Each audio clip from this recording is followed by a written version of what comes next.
It is said God created our beautiful world in 7 days and even took Sunday off. It took Guerrilla Games 7 years to create the world of Horizon, and we often had to work on Sundays. This is the only joke that's in here. The rest is just tech talk. Welcome, everybody. It's good to see the house is full. I was asked to remind everybody to turn off their cell phones, so if you could do that, if you haven't done already, it's appreciated. Welcome, everybody. Good to see you all here. Allow me to introduce myself. My name is Gilbert Sanders, and I'm a principal artist at Guerrilla Games. And together with 2 other artists, we are responsible for the creation of the vegetation of Horizon Zero Dawn. I've been working at Guerrilla Games since 2006. I worked on Killzone 2 as an environment artist and on Killzone 3 as a shader texture artist. And after these 2 games, at the beginning of 2011, I was asked to join a small team of people within the studio that started testing and prototyping what later would become Horizon Zero Dawn. Also did a little bit of work on Shadowfall, but you'll see that also later on. And from 2014 onwards, full-on production on Horizon Zero Dawn. Now, please, by show of hands, how many of you have played Horizon Zero Dawn?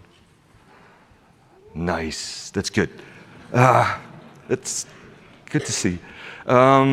Well, playing the game, you might not have focused on vegetation as much because you were focused on the dangers of the world.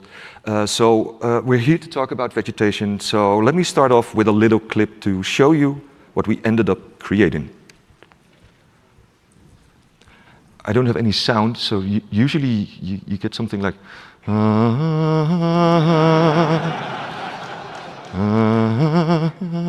But yeah, I won't bother you with that. So, just a little bit more.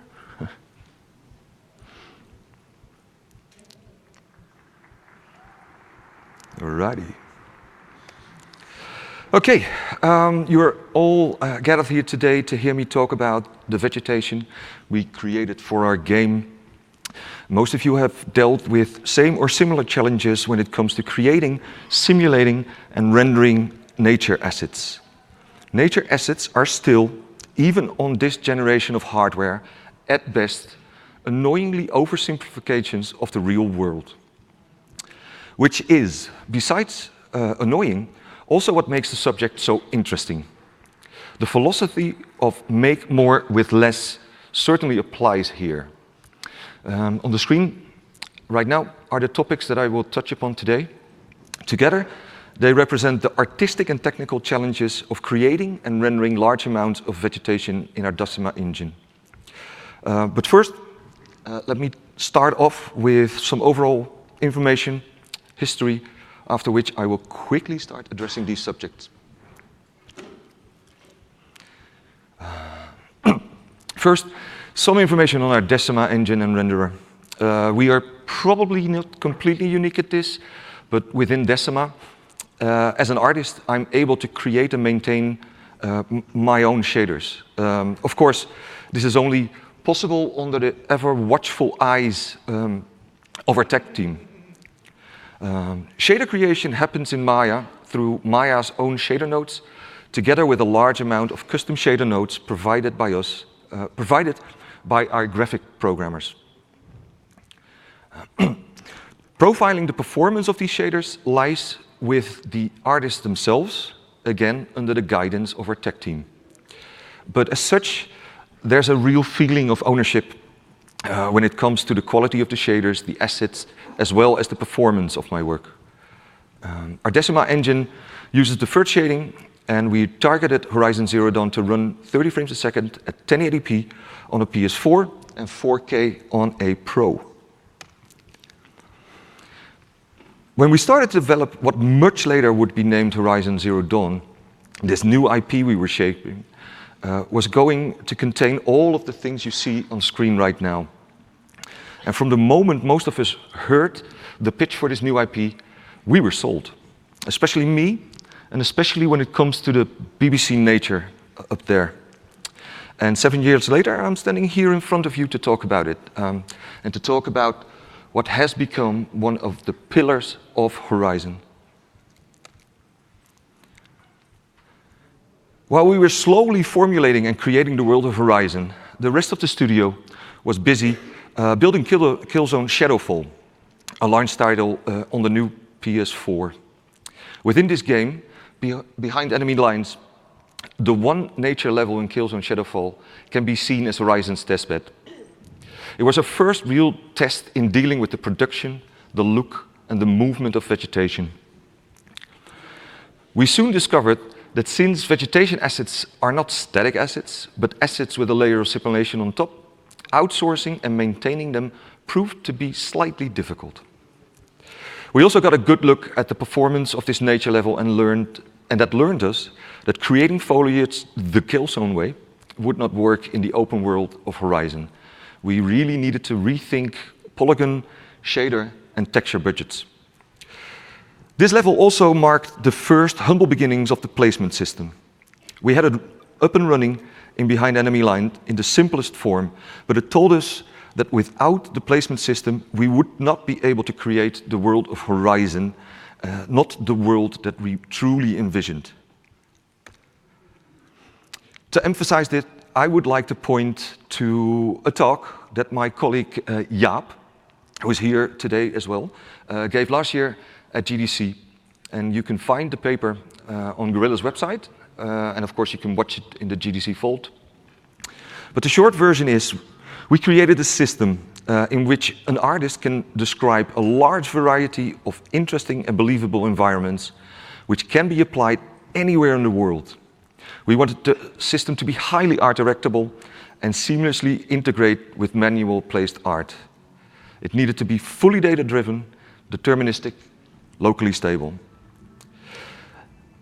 It helps us not only filling the world quickly, but also in testing phases and testing the scale and performance of new assets, for instance.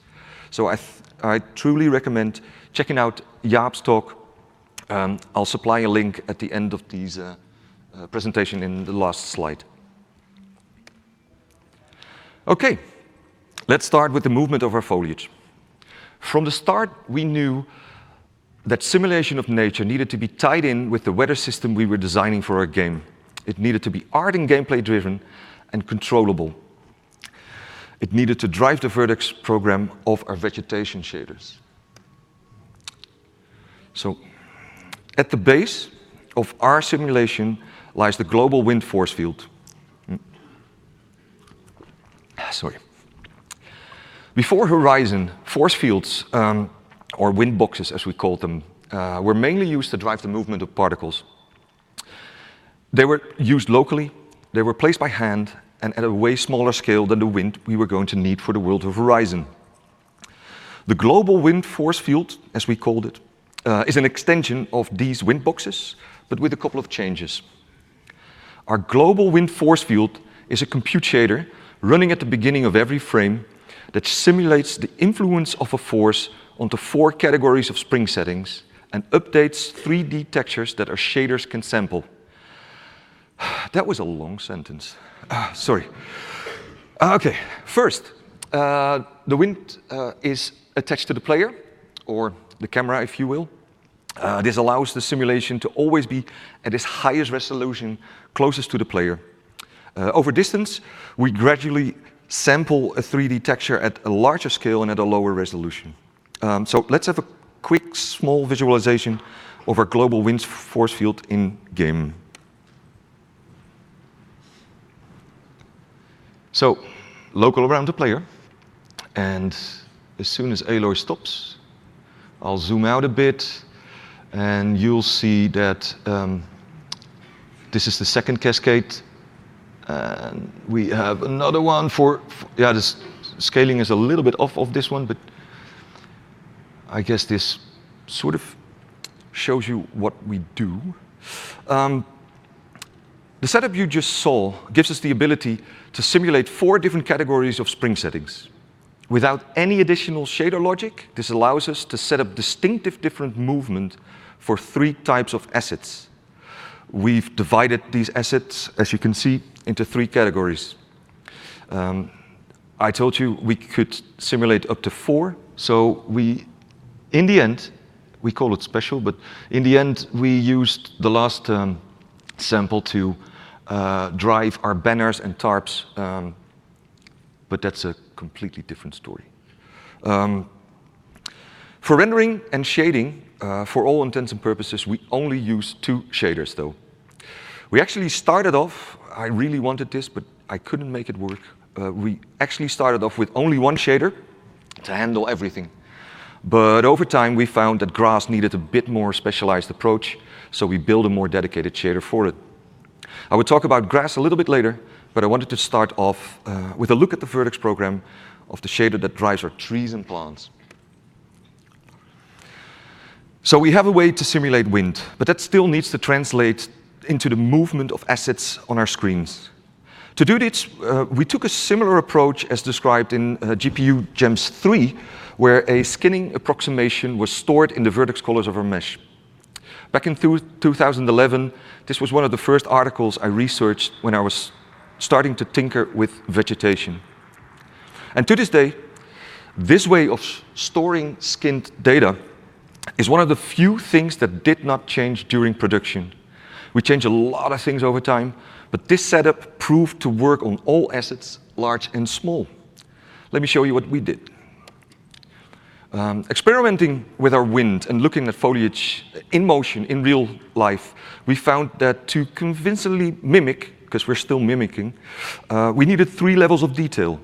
Large-scale motion, or complete bend of entire asset, medium-scale motion, which will deal with the branches, and small motion, which will deal with parts of branches or leaves. So first, we want to have the whole asset react to the wind. We want it to bend because these assets are way less rigid at the top as opposed to the bottom. So we use the height of the asset as a gradient for this large-scale motion. The next level of movement is that of the branches and everything attached to it.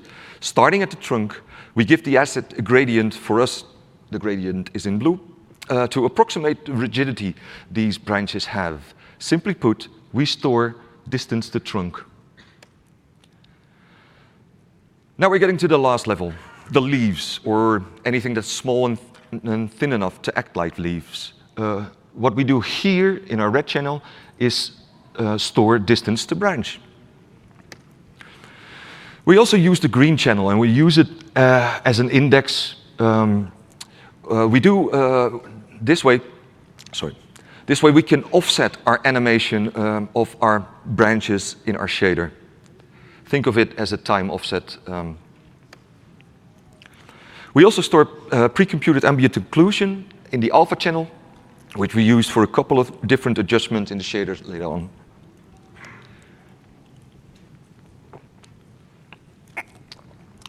Sorry. With the vertex colors in place, our vegetation shader can go to work. All of our assets need to be driven through this vertex shader, so we ended up opening a couple of variables that allowed us to tweak the animation on an asset-per-asset basis. These variables are marked in orange, and these 5 were enough to handle the complete amount of variation that we have in game. Rigidity is an easy one. Not all trees sway as much, so certain trees need to be dialed down or pumped up. For branches, we have 3 controls. We have bend, which is the motion along the vector of the wind. We have sway, where we can scale the amount of motion perpendicular to the vector of the wind. And we have lift, which is literally a scalar for our up and down motion that we can pump up or dial down.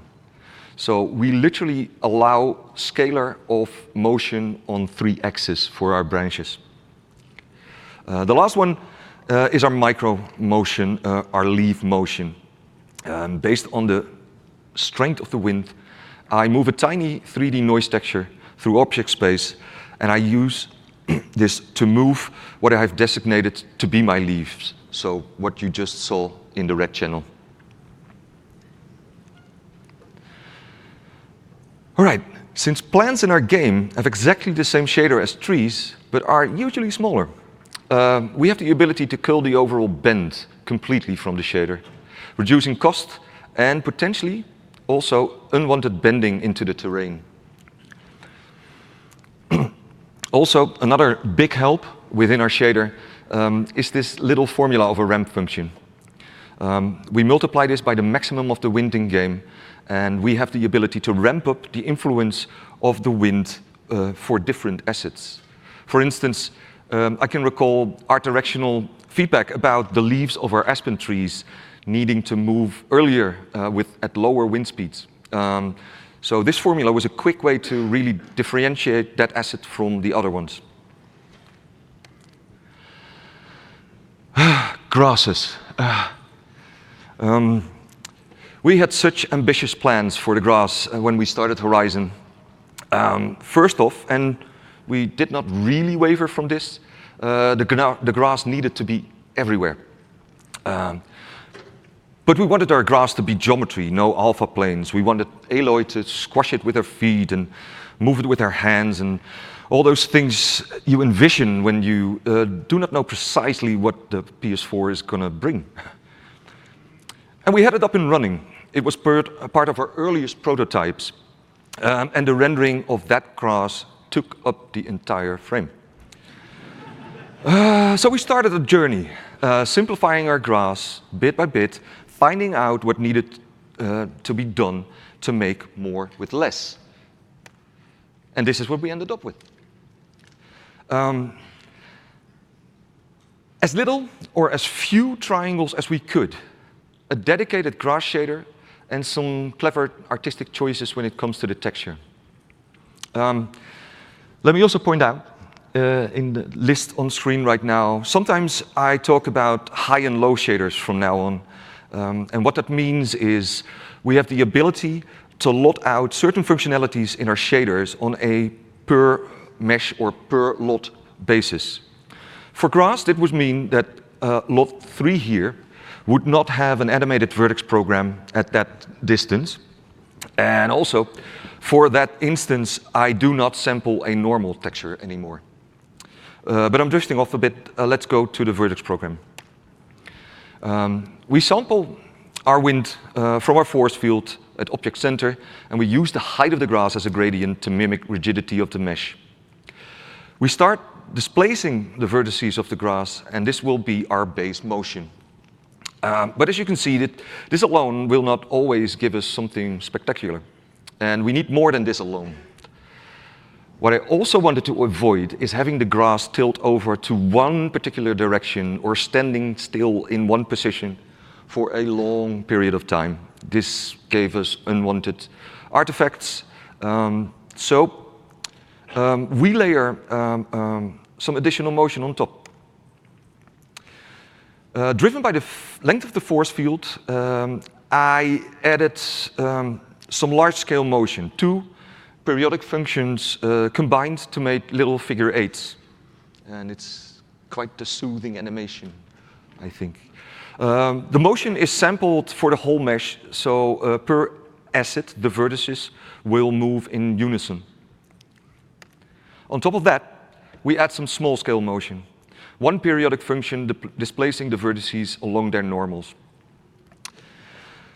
The ambient animation, large and small together, accounts for about 80% of the total animation. The rest comes from the wind sample 2 slides ago.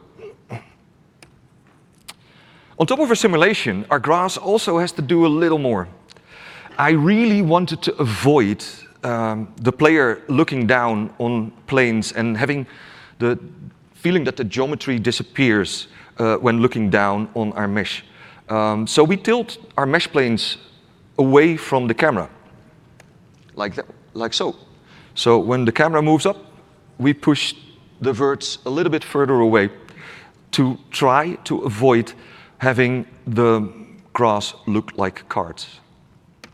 Because they are cards, I mean. Our grass meshes have a footprint of 1.5 meters approximately. and placing them in the world without looking at the terrain resulted in some unwanted clipping or floating issues. Having all vertices follow the terrain solved all this. So based on the height map of our terrain, we displace the vertices of our grass in object space. Finally, we also do two little things to help with loading. We scale the animation down over distance so that we can remove that animation completely from our last lot. And scaling the whole mesh down makes blending the assets with the terrain easier, and it gives a little performance boost. All these little programs together make up the complete vertex program of our grass. So let's move on to shading. So we have our meshes sorted. Let's move on to our shading setup. Transparency in games, even alpha-tested transparencies, are expensive. And we did not have a lot of experience with rendering alpha-tested assets during our Killzone years. And Vegetation, oversimplified as it is relying a lot on alpha testing. So the question was, how do we handle the amount of vegetation that we know the world of Horizon was going to need? Well, we went about it like this. What we do is we render all our alpha-tested meshes in two passes. First, as early occluders. After that, we render them normally. In this initial depth-only pass, we do our alpha test. Rendering this pass first will give us all the depth information, after which we only have to do a depth compare when rendering our geometry pass without an alpha test. This is important because alpha test is incredibly expensive, but this way we operate on a very cheap depth-only shader. The geometry shader is much more expensive, but is now accelerated by a very efficient fixed function depth test. So let's analyze a frame of our game to see what that means for rendering times on the GPU. Here you can see a capture of our GPU profiler in-game. I am filtering, if you look in the top right, there's placement. I'm filtering on placement right now. So the percentage that you see here deal with all the assets placed by our placement system. Technically, not all are alpha-tested assets, but because we use the placement system for a lot more than only alpha-tested assets. But in a forest location like this, you can bet that 95% is alpha-tested. But the numbers that we are interested in are our depth prime pass at almost 10% of our frame, and our geometry pass at about 11.5. So that's 21.345 in total. Now let's see the cost of rendering all this without our depth-only pass. That's a huge difference. So upon noticing this early on, it became clear what a huge difference the depth-only pass made. So simply put, the alpha-tested part needed to run on the cheapest shader possible. So, our alpha textures. We started Horizon Zero Dawn with signed distance alpha textures that could give the artist control over the size of the alpha in our shader. We could enlarge and shrink our alpha in shader, and we were enlarging our alpha over distance. We did this to combat the quality decrease that happens when the texture switches to lower mipmaps. Also, at some point, we had dynamic snow in our shader that could also adjust the alpha on the fly. However, as the world of Horizon grew bigger and bigger and more populated, we were always looking to improve performance. And we found that adjusting the alpha in the shader proved to be a costly operation. And we really were looking for percentages to shave off. So let's have a look at our GPU profiler again. And here's a little disclaimer. It's sometimes hard to replicate certain situations when so much changes over the course of a project. So this is a little test scene that I built to hopefully mimic the effect. But here is the GPU profiler again. The two numbers to look at here are once more the depth prime but also the shadow pass is influenced by the way the alpha texture is handled in the shader. Shadows are at almost 9% of the frame. Depth prime is at 6. And here is it with what we changed it to. A nice drop of almost 2% on shadow, and depth dropped roughly 1%. So what did we do to get these results? On finding out the cost of adjusting our alpha through our shader, we removed that functionality and replaced it by generating a custom MIP chain. This makes sense because we already sampled this in our shader, so anything that we can get out of this is free. We built an offline tool to do this for us, and this tool is described on the slide here. And in short, it does this. The process calculates the coverage of the alpha-tested image and builds up a normal MIP chain.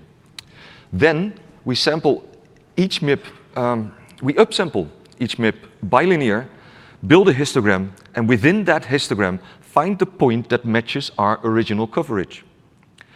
Our alpha test value in-game is 0.5, so dividing 0.5 by the value found will give us the amount with which we need to scale that MIP to end up with our original coverage. Sounds logical, right? And here's a representation of our MIP chain and its coverage after a clip at 0.5. And the bottom two rows that appeared represent the scaled up alpha created by our own custom coverage algorithm and its coverage after a clip at 0.5. So all the work that was done by our shader now resides in a single texture sample.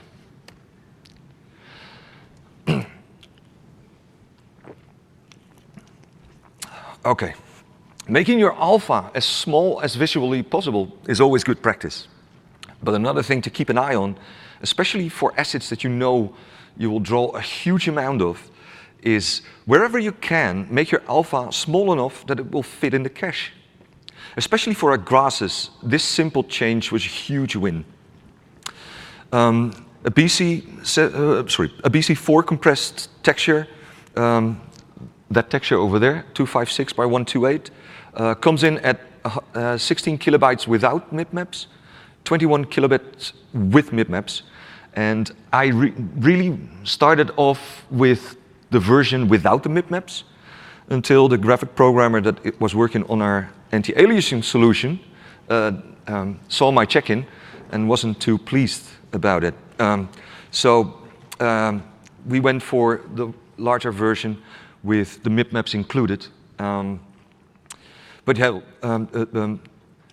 you do really need a good anti-aliasing solution to make this look awesome. So a shout out to a paper that our graphic programmer did with a Kojima programmer on SIGGRAPH last year. This is in short the anti-aliasing solution that we have running in game right now. Again, I will supply a link after the talk in my last slide. All right, let's have a look at the rest of our pixel program.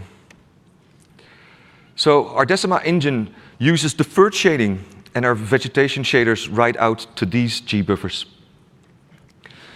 And these are the textures that we supply to our shader, with the exception of grass, which never has an ambient occlusion texture. We also omit translucency when we render most barks. On the slide, you'll see a tool we have, which is our texture set tool. This is a cute little amazing tool that lets us load in Photoshop files, and with the push of a button, we'll pack these into compressed DDS files ready for use in game and editor. And what you see here is a typical setup of vegetation textures. So 2 BC7s and a BC4. All right, normals. If we are dealing with proper geometry, like the plant on this slide, we do not have to do much more than we would with any other 3D asset. We only have to take into account that we need to render it double-sided.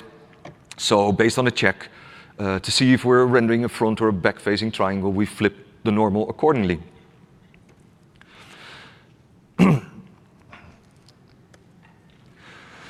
But when our assets rely heavily on alpha planes or triangles, flipping the normal incorrectly can be extremely useful in hiding the card-like nature of our canopies and our grass. What we do is we adjust the normals of our vertices and take the absolute value of our view space normal to ensure we never render normals facing away from our camera. We use an ISO surface to generate our normals, and this is an example of how the mesh would look surrounding our canopy. And we transfer those normals onto the verts. And this is what the normal buffer would look like. So let's compare between the incorrect and the normal normals. This is our G buffer. And this is what we ended up choosing. It's a highly artistic choice because you're breaking lighting and translucency in a way. So we did not use it on everything. But again, when dealing with approximations of geometry, it can help in hiding the simple nature of your assets. Especially on grass, where we tried a lot of things to hide the fact that it literally are 32 triangles. We leave the geometry normals as is, but we still do the apps on the Z component of our view space normal.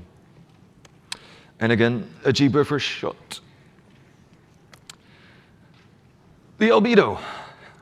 All our vegetation in our game is colorized. And for the colorization in our entire game, we have a texture array in which we store 64 what we call ecotope colorized textures of 128 by 8 pixels. Apart from the colorization of vegetation, which is enlarged on the slide, these textures also hold colorization of our rocks, terrain, dust, and lichen. The place in the world of an asset dictates which texture to sample, so the W component. Different types of what we call world data are captured in one grayscale texture that drives the V component. And the artist can choose from 8 bands and think of these as choices for different types of assets within the colorization texture. All vegetation assets take one sample for the whole object, except grass, which we sample per vertex. To facilitate all this, we average out the color of our albedo textures to a mid-gray value. We also have a mask texture in case there are parts we do not want to colorize. In our shader, we overlay the sampled colorized value on top of the sampled albedo texture through the mask texture with an illuminate function. The resulting color is the background color mixed with the foreground color, brighter where the foreground is bright, and darker where the foreground is dark. And this is what you get when you combine this in shader. We derive our roughness and reflectance from a combination of texture samples, the ambient occlusion baked in the vertex alpha, and a variable which for reflectance we fixed at 4% dielectric. For roughness, we still wanted a little bit of artist control, so we opened up that variable, and we added a leveled or set range version of our translucency texture on top of that to as an easy way to differentiate the roughness between leaves and bark, should that be present in a single texture.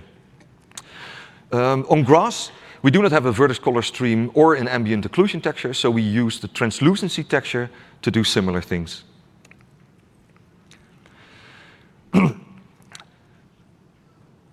The first translucency. The first 3 items on screen here are happening under the hood, so to speak. And it's not something that we have access to or are able to adjust in our shaders, but I just wanted to put them out there for clarification. The last 3 items are open for our artists to adjust. The surface thickness informs the amount of absorption inside the surface and the wideness of the scattering cone once it leaves the surface on the other side. We encode these as translucency amount and translucency diffusion values for our G buffers. The translucency amount is the amount of absorption, while translucency diffusion is the amount of scattering. We pretty much locked the amount of diffusion for all vegetation at a certain value at some point, and we control the translucency amount by a texture sample. We also layer on top pre-computed AO, which is a combination of our AO texture and the AO stored in the vertex colors. For grass, again, we use a derivative of the translucency amount texture as our pre-computed AO. And the last one is a big one. Where we break away from attempting physical correctness is in the last phase, where we have the ability to boost the amount of scattered light. This gives us more of a surreal effect that visually was more in line with the overall look for the game. All right, that's sort of our shading explained. You know what we need for our wind simulation. Let us now look at the pipeline for creating vegetation assets. Once again, when we started, we were the kill zone guys. So we knew how to build this. And things like this. And I had to dig deep, but we even found this.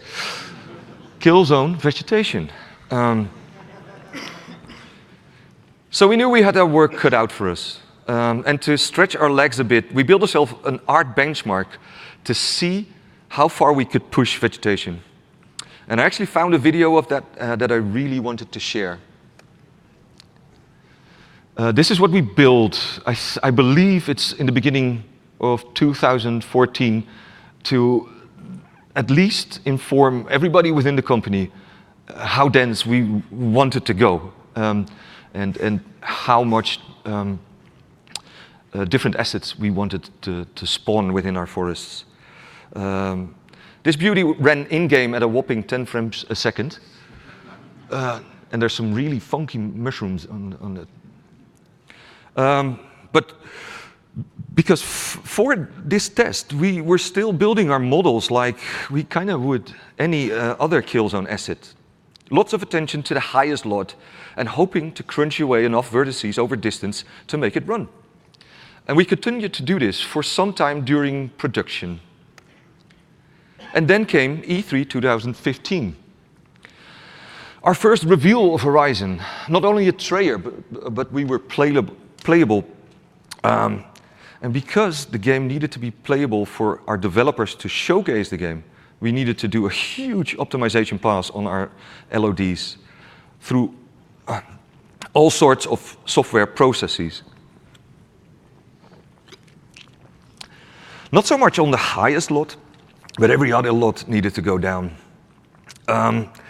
So when E3 was out the door, we tried to figure out what we could do to improve the performance and quality of our LODs without having to resort on software solutions to reduce triangles. It needed to become part of creation.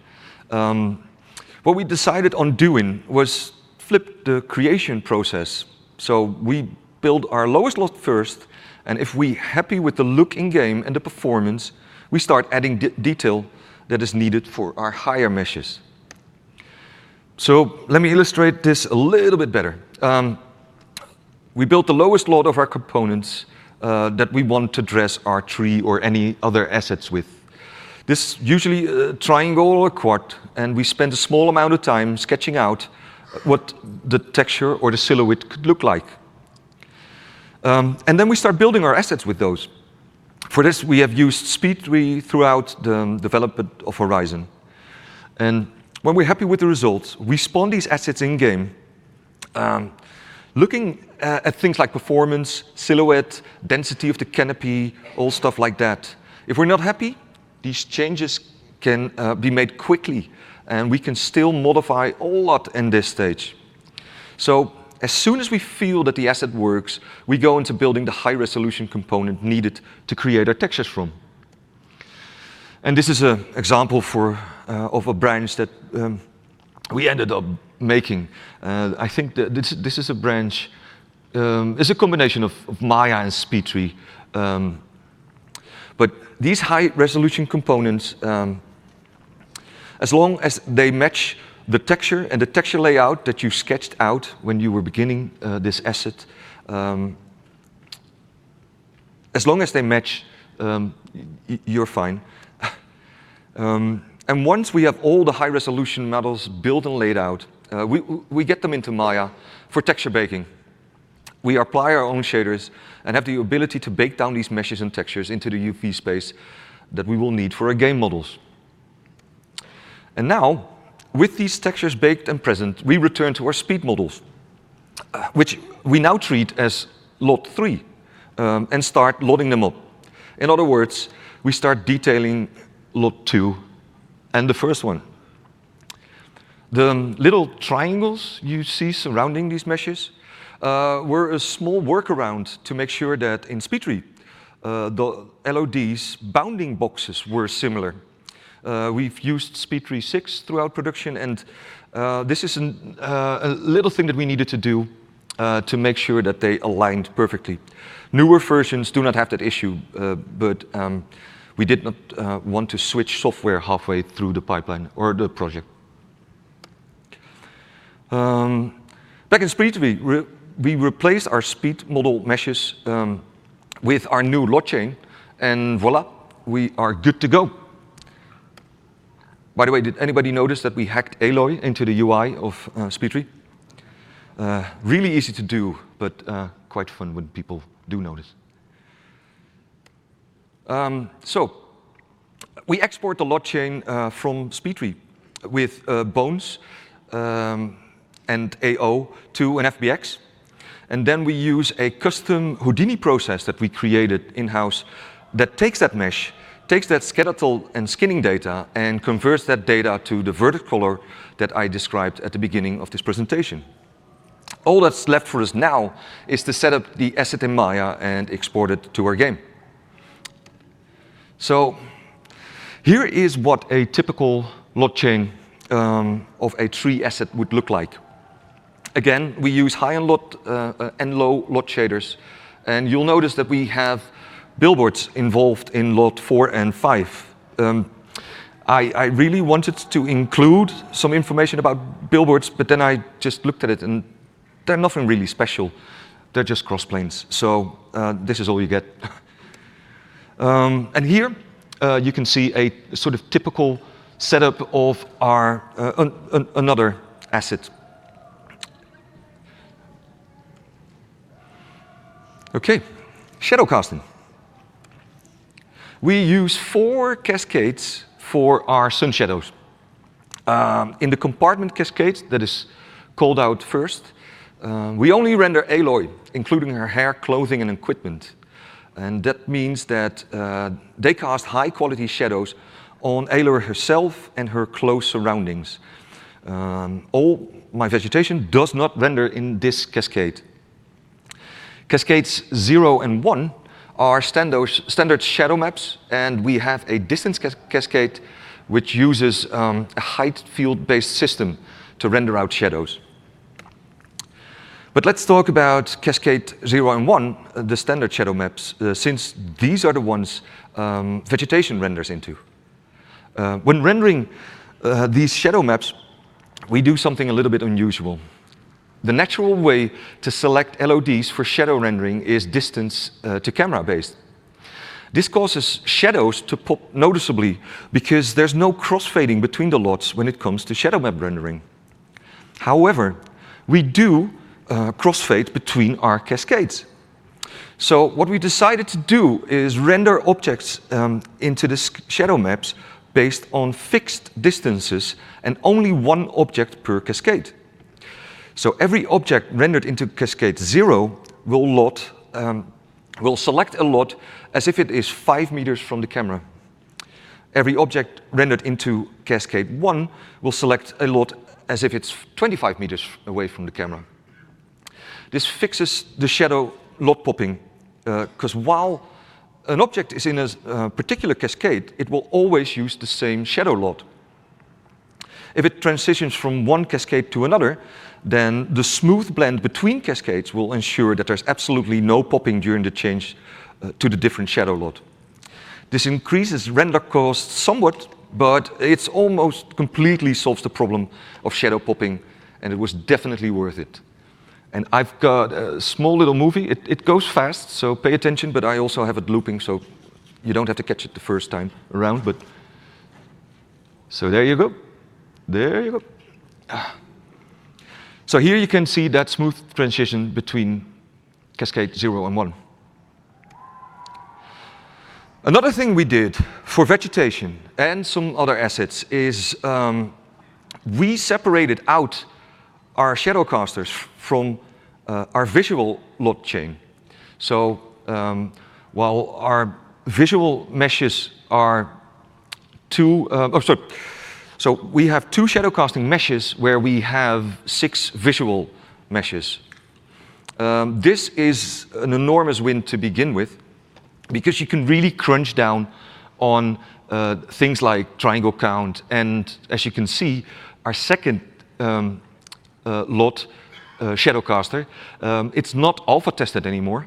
It's not animated anymore. So it is as cheap as you can possibly get. All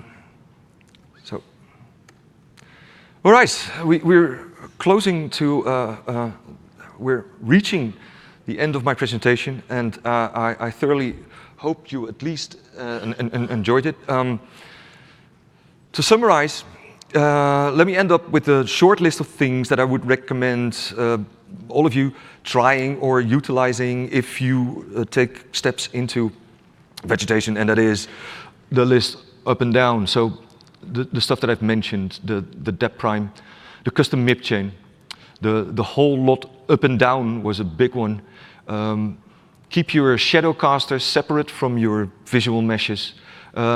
Use Jaap's placement system.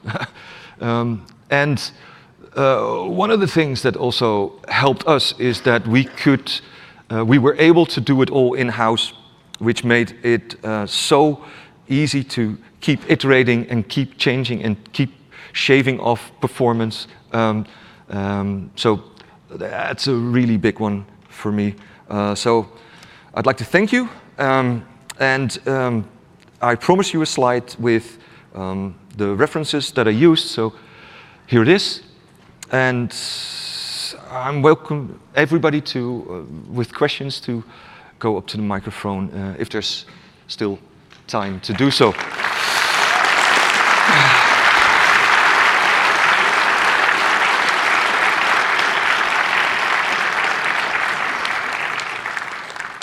Sir. Is it working? Yes. Beautiful, by the way. Love the game. Cool. Amazing. You are? Your name? My name, Thomas. Thomas, welcome. Yes.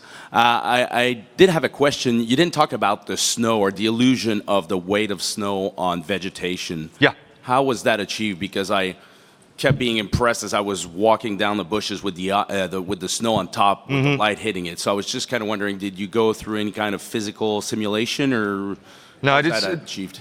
Our snow started off as a dynamic snow system in the shader, where we would literally just sort of polka dot a little bit of white stuff on top. But it was expensive. So what we ended up is creating a dedicated snow assets for that we could literally spawn in areas of heavy snow. Okay. And then Speedtree gave us the tools to really, because it is a dedicated asset, we knew it was snow heavy, so we just sort of pushed it down and let gravity do its work. And okay, thanks. All right, thank you. Hi. Hi. Separating your shadow assets from your visual rendering assets, did you have any problems making sure that those continued to line up, and how did you solve those? Well, as soon as you separate them out, you have the ability to, well, you start optimizing your shadow casting lot chain. And after that, it is pretty much just a visual thing that you need to do. You know, everything we do is an approximation. You'd be surprised how much you can get away with. I mean, our first shadow casting lot is about the triangle count as a lot 3 on our visual mesh would be. So inner shadow casting, within the tree, it will all survive. It's just crunching down those triangles and while, keep checking your working game and it will end up working. Absolutely. Cheers. Sir? Hello. I wanted to ask you a few questions about placements. Mm-hmm. So I've seen the talk about the GPU placements. Yeah. And I was it didn't really mention the tools for artists, like how did you author this and how you iterate on your placements. Well, okay, and I can talk a little bit about the placement. Our placement system runs in our editor, and it's a node-based system where we combine all sorts of world data. And what we end up with is density maps. And it's all running on GPU, and you should imagine that you're just multiplying texture upon texture and then subtracting another texture. And if your whole tile is a forest, but there's a road in between, you multiply that road on top of that, so that will become black. So the forest will still have a density of 1, but not on the road. And we layer all these stuff on top of all these other stuff. We look at things like slope, proximity to water, fluvial lines, all these things that you can that you need to make it sort of work in a realistic fashion. And that's be painted in real time. We can paint in real time, yeah. But we have one artist that builds up these rule sets, so that does the layering, not on a road, not in a river, Yeah. And then everybody else in the building can start painting in a forest, or now we're an open field. They have the ability to paint that. But there's one artist that defines what they're going to get when they paint that. Okay. So I'm not sure if that answers the question. Yeah, it answered the question, and because I've seen also the Ghost Recon placement technique, and it's much more complex. It's on Udemy. It requires like CPU farms to be processed. Yeah. It's like you're getting really good results also, and it's like it's almost real time on your side, and it requires kind of a farm on the other side. So why do you think is there something is missing in your technique, or is it only because it's your tech and it's on GPU? I don't think. I thoroughly believe that the solution that we have running in game is awesome right now for us. It works for us. Is something missing for you in what you get? Yeah, I've got a wish list. So it's what I want to hear. We cannot rotate assets based on any data that we have right now. So what we wanted is to have trees overhanging over rivers, for instance, or on the outside of a forest. We cannot do a rotation based, on curvature of the river or stuff like that. That's one of the biggest ones that I'm requesting now that I can think of right now. Okay. So. Okay. Yeah? And I leave the mic, but that's what Okay. Did you use some kind of capture? Some kind of capture. To make your vegetation like photogrammetry? Photogrammetry. Photometry is. There's one tree in there. That's photogrammetry. So, okay. And no. Don't capture this one. The DLC, the aspen tree, by the way, the quaking aspen. Okay. In the DLC, we did more photogrammetry because that was also sort of slightly kind of, let's experiment, let's go wild. We went really wild because the DLC is like, we needed to scrape performance in the end. So, yeah. Sorry. Hello. Hey. Thank you for sharing. Excellent talk. Cheers.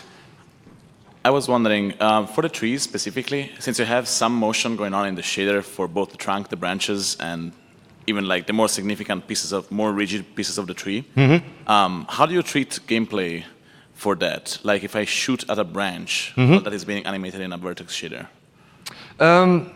If whatever you're shooting has a force field attached to it, Oh no, like I mean an arrow. Like, am I going to collide with the branch, for instance?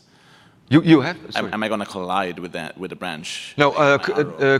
collision is collision on a trees is usually just a cylinder that represents its footprint because we need to cut out the nav mesh around our trees, and we need alloy not to run into the trees. But our canopies have no collision whatsoever. I see. So it's just going to push away if it has a force field associated with it. Yep. Yep. Okay. Thank you. All right. Thanks. Hey, Hi. so I'm curious about the wind force field, Yeah. and how does that exactly get generated? Like, where do the gusts of wind come from? Well, this is Jaap. Where did it come from? And it's magic, right? It's all math. When I talk about a force field, that it's just an area defined in our game. Our weather system uses a couple of them that sort of blend. So the wind at max speed is like 33. So we start with a force field for 0 to 10, and then force field at 0, force field at 10, force field at 20, and force field at 30. And we blend between those. And these are just what they're, yeah. So these force fields have properties like flow, min flow, max flow, math. Thank you. It's slightly above my pay grade, but it's completely his pay grade. Hello. Hi. Do you have time for one more question? My name's Robin. Hi. I'm wondering about, I think it was explicitly the grass shader, having grass getting matted down when the character walked over it. And I guess I was wondering I assume that's not put into any of the other 3 shaders that you mentioned. Actually, we didn't have any interaction of Aloy with the grass, but it's something that we wanted to do. It's again on a mental wish list for me because I think that's thoroughly enjoyable if you know more interaction happens. Of course. But in the context of the snow, there was walking through snow. Would that same similar system have possibly worked in the context of grass, or was it just? You mean the snow in the DLC, where because in the DLC we introduced a system where you could curve through snow. Yes. And we're looking into abusing that same system for lots of other things. So. Very cool. Thank you. All right. So that's it. Cheers.